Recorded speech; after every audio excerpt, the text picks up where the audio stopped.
नमस्कार दोस्तों, हरियाणा सरकार की तरफ से बड़ी ब्रेकिंग न्यूज आ रही है। हरियाणा सरकार ने आज सुबह 3 अक्टूबर को 4 बड़ी घोषणाएं की हैं, जिनका सीधा असर होने वाला है आप लोगों पर।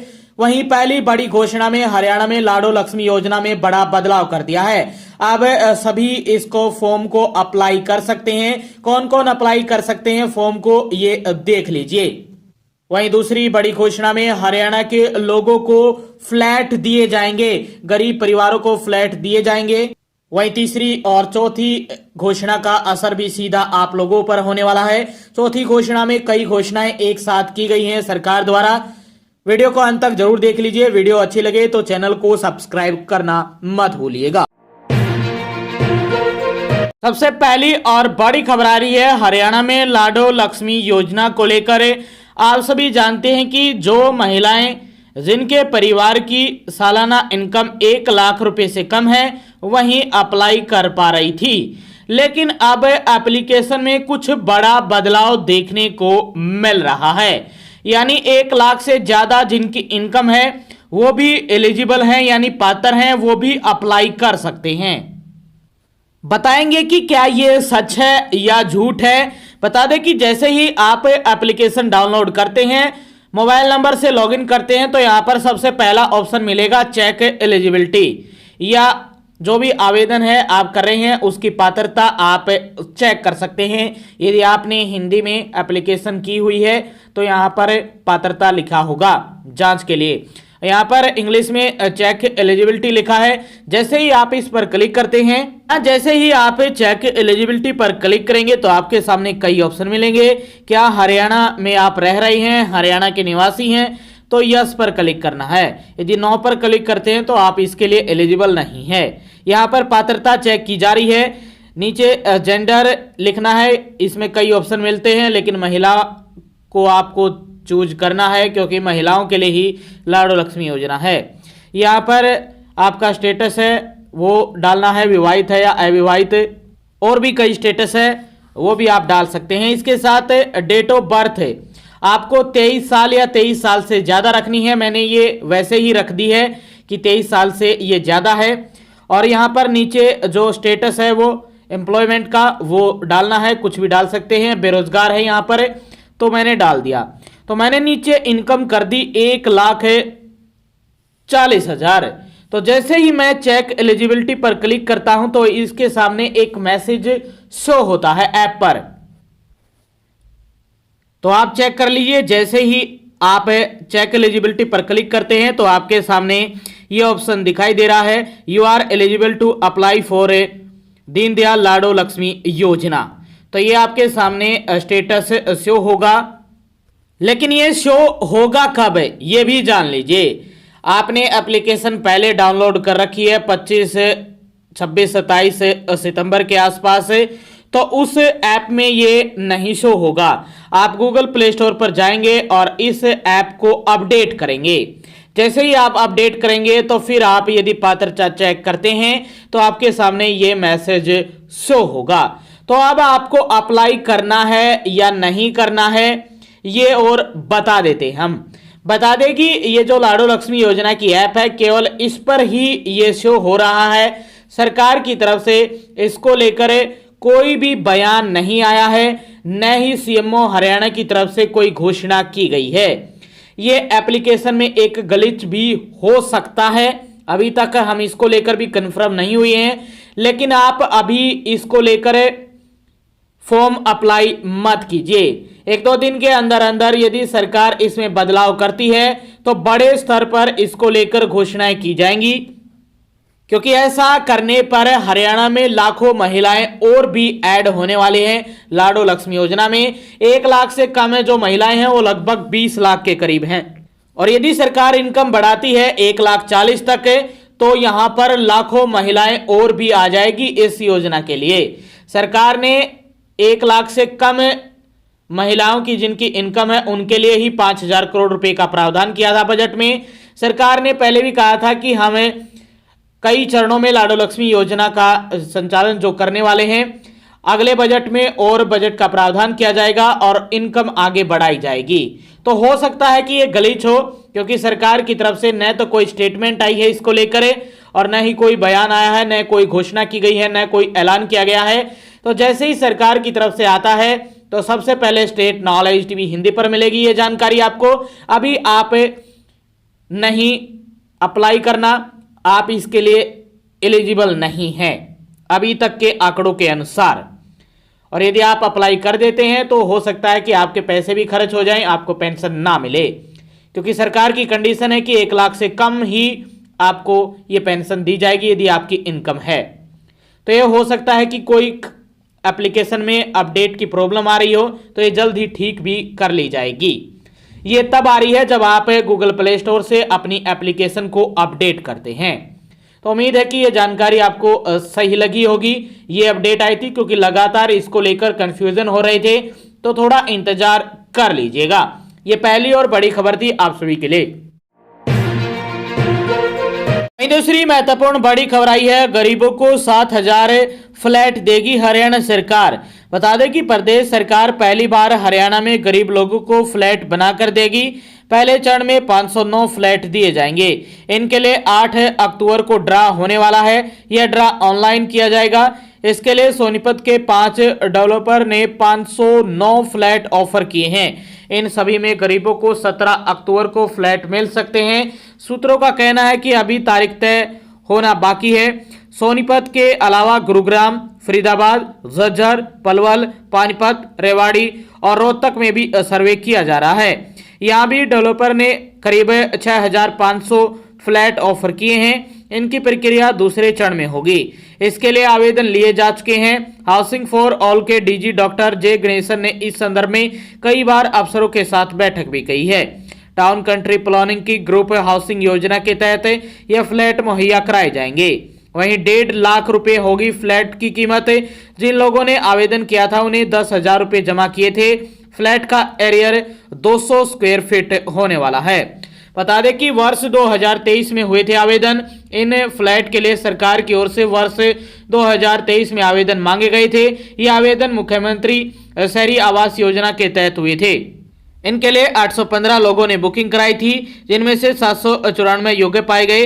हाउसिंग फॉर ऑल की ओर से इन सभी की वेरिफिकेशन कराई गई थी। किसे मिलेंगे फ्लैट? योजना के अनुसार ड्रा में सबसे पहले घुमंतु जाति के लोगों को प्राथमिकता दी जाएगी। इसके बाद विधवा महिला, अनुसूचित जाति के लोगों को ये फ्लैट दिए जाएंगे। यदि फ्लैट शेष रहते हैं तो उन्हें लोगों को मिलेंगे जिनकी आय 1 लाख रुपए तक है। इसके बाद जिनकी आय 1 लाख से 1,40,000 तक है, उसके बाद 1,40 से लेकर 1,80 रुपए तक आय वालों को फ्लैट दिए जाएंगे। तो ये अलग अलग आय वाले को प्राथमिकता दी गई है। पहले हरियाणा सरकार की तरफ से यह दूसरी बड़ी घोषणा की गई है। आप सभी के लिए जल्द ही खुशखबरी आने वाली है। जल्द ही हरियाणा के लोगों को फ्लैट मिलने वाले हैं। तो हरियाणा सरकार की तरफ से यह दूसरी और महत्वपूर्ण बड़ी घोषणा की गई थी आप सभी के लिए। तीसरी महत्वपूर्ण बड़ी खबर आई है आप सभी के लिए। हरियाणा के यात्रियों के लिए जो बस में यात्रा करते हैं उन सभी के लिए बड़ी खुशखबरी आई है। 1.5 माह में 90 इलेक्ट्रिक बसें मिलेंगी। 30 दिवाली से पहले तो बाकी बाद में। बता दें कि हरियाणा में बढ़ते प्रदूषण पर रोकथाम के लिए इलेक्ट्रिक बसों की संख्या बड़े पैमाने पर बढ़ाने की योजना है सरकार की। सूत्रों के अनुसार अगले 4 साल में रोडवेज के पास आधा बेड़ा इलेक्ट्रिक बसों का किए जाने की तैयारी में है। केंद्र ने भी हरियाणा को 450 इलेक्ट्रिक बसें देने का ऐलान किया है। प्रदेश में अभी 50 इलेक्ट्रिक बसें चल रही हैं। अगले 1.5 माह में 90 बसें और आएंगी। इनमें से करीब 30 बसें दिवाली तक आने की उम्मीद है, बाकी दिवाली के बाद आएंगी। ये अलग अलग शहरों को दी जाएंगी। दिवाली से पहले पानीपत को 15, अंबाला को 5 बसें मिलेंगी। 10 बसें हरियाणा में आ चुकी हैं। इनमें 8 बसें कुरुक्षेत्र में चलाने की योजना है। कुरुक्षेत्र में 2 चार्जर भी लगा दिए गए हैं। पानीपत में इलेक्ट्रिक बसें डिपो तैयार हो चुका है। इसका जल्द उद्घाटन किया जा सकता है। पंचकुला, अंबाला, यमुनानगर, सोनीपत, करनाल, रेवाड़ी, रोहतक, हिसार को 5-5 इलेक्ट्रिक बसें दिवाली के बाद मिलेंगी। इससे इन शहरों में इलेक्ट्रिक बसों की संख्या 5 से बढ़कर 10 हो जाएगी। यहां तक चार्जर लगा है वहां तो चार्जर लग जाएंगे। इन 90 बसों के आने के बाद प्रदेश में इलेक्ट्रिक बसों की संख्या 140 हो जाएगी। प्रदेश में 500 सामान्य बसों का भी ऑर्डर दिया गया है। इनमें से 325 बसें विभिन्न डिपो में आ चुकी हैं। 175 बसें 15 नवंबर तक पहुंच जाएगी। अभी हरियाणा रोडवेज के पास 4,500 बसों का बेड़ा है, इसे बढ़ाकर 5,300 से ज्यादा किया जाना है। वहीं केंद्र सरकार ने 450 इलेक्ट्रिक बसें मिलेंगी। हरियाणा रोडवेज के बेड़े में अगले 4 साल यानी 2029 तक आधी बसें इलेक्ट्रिक करने की योजना है सरकार की। प्रदेश को केंद्र सरकार से भी 450 इलेक्ट्रिक बसें मिलनी है। राज्य सरकार भी बड़ी संख्या में इलेक्ट्रिक बसों को खरीदने की मंजूरी प्रदान कर चुकी है। तो ये बड़ी अच्छी अपडेट है। 18 लग्जरी बसें भी इलेक्ट्रिक लाने की तैयारी में सरकार। एक बार की चार्जिंग से 325 किलोमीटर तक चलने वाली है। तो ये तीसरी महत्वपूर्ण बड़ी खबर आई थी हरियाणा के यात्रियों के लिए। अब हरियाणा में 2029-30 तक हरियाणा में आने वाले 4 साल के अंदर अंदर आधी रोडवेज इलेक्ट्रिक बसों में बदल जाएंगी। तो ये बड़ी अपडेट है। प्रदूषण के रोकथाम को लेकर हरियाणा सरकार ने भी इलेक्ट्रिक बसों की खरीद को मंजूरी दे दी है। केंद्र सरकार की तरफ से भी हरियाणा सरकार को बहुत सारी बसें हैं वो मिलने वाली है। इनका आंकड़ा तकरीबन 450 बताया जा रहा है। तीसरी बड़ी खबर आई थी आप सभी के लिए, हरियाणा के लोगों के लिए। चौथी अपडेट आई है। चौथी अपडेट में कई खबरें हैं आप सभी के लिए। पहली, आज 3 अक्टूबर है और 3 अक्टूबर को केंद्रीय गृह मंत्री अमित शाह हरियाणा में आने वाले हैं। उनके हाथों से कई उद्घाटन किए जाएंगे। साइबर डेयरी प्लांट का उद्घाटन समारोह 3 अक्टूबर आज 11:20 पर IMT रोहतक में। वहीं स्वदेशी से स्वावलंबन खादी कारीगर महोत्सव भी मनाया जाएगा। ये भी फुटबॉल ग्राउंड MD रोहतक में 12:40 पर। आज नए आपराधिक कानूनों पर राज्य स्तरीय प्रदर्शनी का उद्घाटन किया गया है। हरियाणा सरकार की विभिन्न परियोजनाओं का शिलान्यास और लोकार्पण होगा। 3 अक्टूबर 2025 दोपहर 2:30 बजे मेला ग्राउंड कुरुक्षेत्र में मुख्य अतिथि रहने वाले हैं श्री अमित शाह, केंद्रीय मंत्री गृह एवं सहकारिता मंत्री। वहीं अध्यक्षता करेंगे श्री नायब सिंह सैनी, मुख्यमंत्री हरियाणा। गरिमा में उपस्थित रहेंगे डॉक्टर अरविंद कुमार शर्मा, सहकारिता एवं कारागार मंत्री हरियाणा। वहीं श्री मनोज कुमार, अध्यक्ष खादी और ग्रामोद्योग आयोग, सूक्ष्म लघु और मध्यम उद्योग मंत्रालय भारत। वहीं श्री नवीन जिंदल, लोकसभा सांसद कुरुक्षेत्र। आप सभी का सादर आमंत्रित है। कई लोकार्पण होने वाले हैं, कई योजनाओं का उद्घाटन होने वाला है। यहाँ पर करोड़ों रुपए की जो परियोजनाएं हैं उनका उद्घाटन किया जाएगा। वहीं आज से हरियाणा में 3 नए जो आपराधिक कानून है वो पूरी तरह से लागू हो जाएंगे। उनकी प्रदर्शनी भी की जाएगी आज कुरुक्षेत्र में। तो ये चौथी अपडेट में पहली बड़ी खबर आई थी। आज से नए कानून लागू हो जाएंगे हरियाणा में 3। वहीं चौथी अपडेट में दूसरी बड़ी खबर आई है। यदि आपने अभी तक अपना आधार कार्ड अपडेट नहीं करवाया है तो अपडेट करवा लीजिए, क्योंकि अब ज्यादा शुल्क लगने वाला है। आधार अपडेट कराने पर ज्यादा शुल्क देना होगा अब नागरिकों को। वहीं आधार प्राधिकरण ने आधार अपडेट की नई फीस लागू कर दी है। 1 अक्टूबर 2025 से 30 सितंबर 2028 तक ये फीस प्रभावी रहेगी। इसके बाद फिर से इनकी समीक्षा की जाएगी। इन नई दरों के अनुमान के आधार पर नया आधार बनवाना सभी के लिए फ्री रहेगा, लेकिन यदि कोई अपडेट करवाता है, कोई सर्विस लेता है तो उसके लिए 40 रुपये से लेकर अलग अलग सर्विस के लिए 125 रुपये तक शुल्क देना होगा।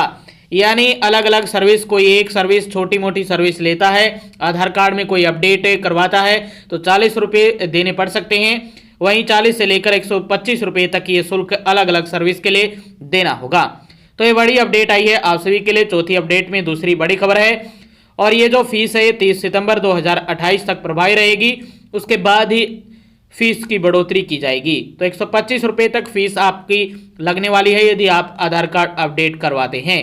तो ये चौथी अपडेट में यह दूसरी बड़ी खबर आई थी आप सभी के लिए। चौथी अपडेट में तीसरी और आखिरी खबर आई है। विद्यालय शिक्षा निदेशालय की तरफ से कक्षा 9वीं से 12वीं तक के विद्यार्थियों के लिए अक्टूबर माह में होने वाली अर्धवार्षिक परीक्षाओं की डेट शीट जारी। इसके अनुसार दिवाली के ठीक 4 दिन बाद ही परीक्षाओं की शुरुआत हो जाएगी। डेट शीट जारी की गई है। परीक्षाएं 24 अक्टूबर से शुरू होकर 6 नवंबर तक चलेंगी। कक्षा 9 और 10वीं की परीक्षा 31 अक्टूबर तक पूरी हो जाएंगी। वहीं कक्षा 11वीं और 12वीं की परीक्षाएं विषय अनुसार 6 नवंबर तक जारी रहेंगी। परीक्षाओं के लिए शिक्षा विभाग की तरफ से सभी तैयारियां प्रारंभ कर दी गई हैं। विभाग की तरफ से भी सभी बच्चों को संबंधित विषयों का रिवीजन कराने के साथ साथ अन्य सहायक तैयारियां कराई जा चुकी हैं। क्योंकि 10वीं और 12वीं की बोर्ड कक्षाएं हैं, इसलिए बोर्ड की नई सीसीए व्यवस्था के अनुसार अर्धवार्षिक परीक्षाओं के भी अंक भी वार्षिक परीक्षाओं में शामिल किए जाते हैं। इसके कारण इन कक्षाओं के लिए कई स्कूलों में परीक्षाओं की बेहतर तैयारियां की जा रही हैं। तो ये चौथी अपडेट में तीसरी महत्वपूर्ण बड़ी खबर आई थी बच्चों के लिए, स्कूली बच्चों के लिए। आगे भी आप हरियाणा सरकार की हर घोषणा, फैसले, नियम, निर्देश, आदेश, योजना, सूचना और निर्णय की जानकारी रोजाना जानना चाहते हैं या हरियाणा के हर डिपार्टमेंट, विभाग, बोर्ड, कॉर्पोरेशन, निगम की हर लेटेस्ट अपडेट के लिए स्टेट नॉलेज टीवी हिंदी को सब्सक्राइब जरूर कर लीजिएगा।